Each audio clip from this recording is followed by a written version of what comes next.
Again. Here. Across. Twist out. Strike to the nose. And run. You can either lift it straight up, or you could just pass your hand like you're creating a halo over their head, but they're not an angel. Cross.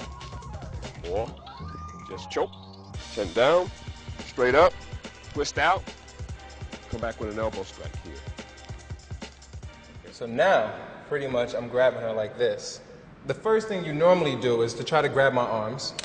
That's what we really don't want to do. It's a waste of time. That's a battle that you just can't win. So pretty much we want to bring the arms down. Bring one hand straight to the person's esophagus. You want to hold here. Keep that arm as straight as possible. And now you want to try to step back while extending this arm. This is making me release now because it's cutting off my passage. So I'm not able to breathe and I'm not able to hold her. So now she can run and go. One more time. The attack with the rigid arm, come around. Good. Freeze the person, elbow, to grab. Same thing with the rigid arm. You want to bring this arm around. Go ahead, swing it around. Yeah. Oh. Now what? Now you're going to use this. My fist? We're going to make a little karate chop. Oh, yeah. And then you can chop me here. Could you be this way? And along with coming in. Yes, you can. And along with that, so once again, let's try it again. So while she's stepping in, she's also bringing the elbow down, which actually makes my wrist lock in. Step in and out. So it protects her neck, allowing her to also have a stronger pull down. Good. You will not stab me. Now while pulling away, you want to headbutt the person. Boom, which is going to free them so they won't, so their guard is off. Now we want to hit down on the groin, elbow, upper hand, turn around. Oh, perfect. Drop it, bitch! And then bam. Punch to the face. All right? Maybe it's your friend and they're holding on to you or they're doing something and I mean, you just don't want to start wailing in on them. It's really easy. This is a thumb. And it normally hurts if you pinch down in this fashion. We'll normally get the hand to open up and get them to leave you alone. If you have a good durable shirt, whenever people grab hold of your clothes, if it becomes necessary, you can rip through these clothes. It is not like he's holding on to your body. So don't think that just because he has a hold of you, that you can't suddenly move to this side and put yourself at a slighter advantage. Use both of your hands. Bring them down. It's all right. Use a couple of choice knees. Will also help to loosen them up. Dropping an elbow or even coming up and taking them down.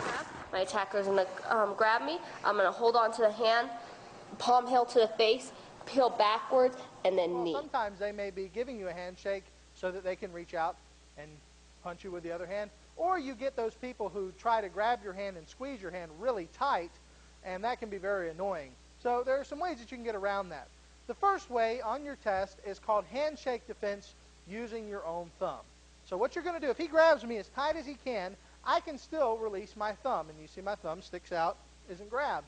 I take my opposite hand, grab his own thumb, and I use this motion here on top of the metacarpals, the points in his hand. And you notice that causes him to flinch because it's painful on top of that bone. And when that happens, that releases the grip that he has on my hand, and I take and go into an outside wrist lock. It's a handshake defense using his thumb.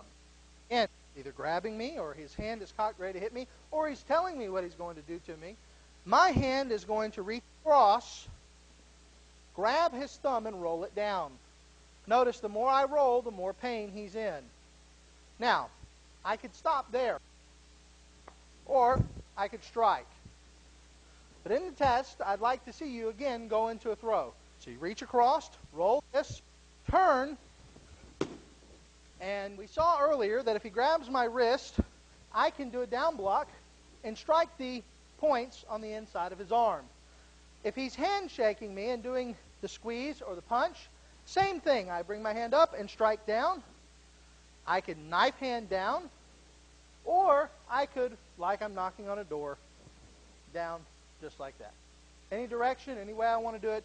Most important thing is I know where these points are, and I strike those points. As soon as he grabs, he is being the aggressor. My hands are up. He grabs me.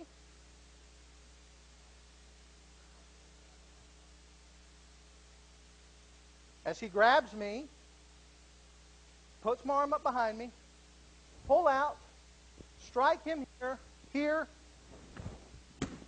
and step. A basic wrist grab. If he reaches out crossed hand and grabs my wrist, of course, there's 100 different ways to get out. Of course, I could just fan over and get out. He grabs me, I could use my other hand fan and trap. There's 100 different ways to get out of a wrist hold. Again, just push off and get away.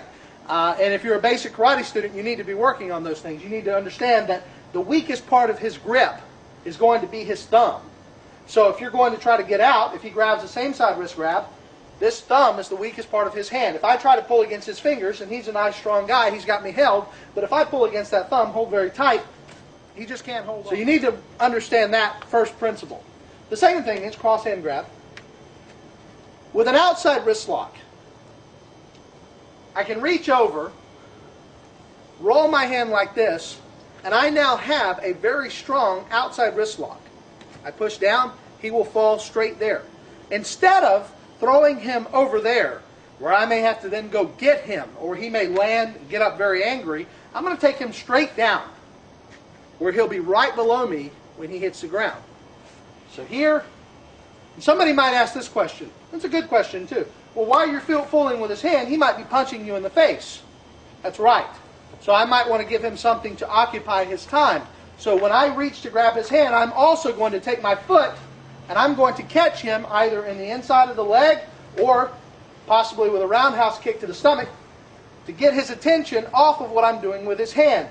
So if I reach up, tap his leg, there, take his hand. Now, not only is he off balance, but I've got his hand in this position, and look at the position of the hand.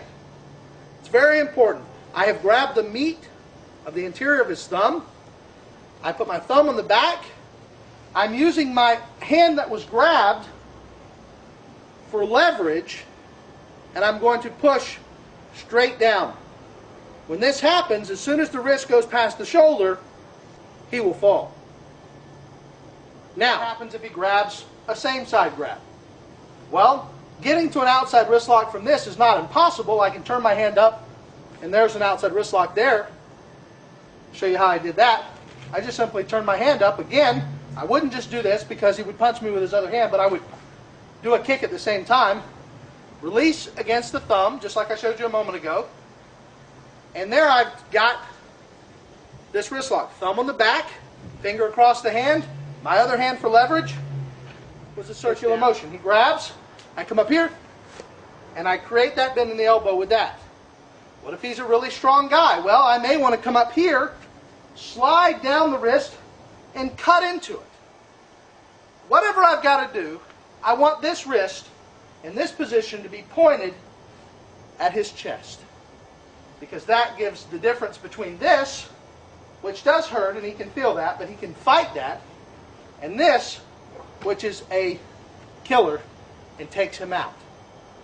Sometimes schools will call this the bent elbow wrist lock because his elbow should be bent. But a bent elbow wrist lock is a little different because a bent elbow wrist lock, if I did this, I would touch a pressure point here and I would drop him easier because I'm using two pressure points. I'm using the pressure points here and a pressure point higher up on the arm. Those two wrist locks are very important. Quick break, then you leave right. And then we got the tradition.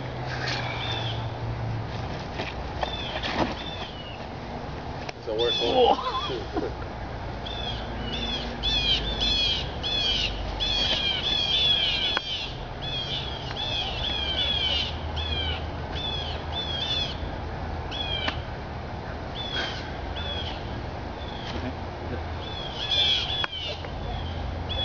working out.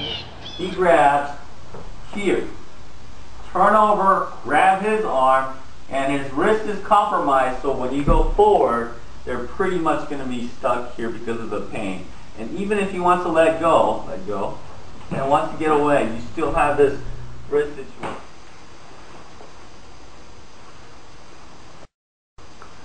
Good.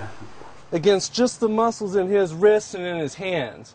And remember, he's just holding on to my shirt.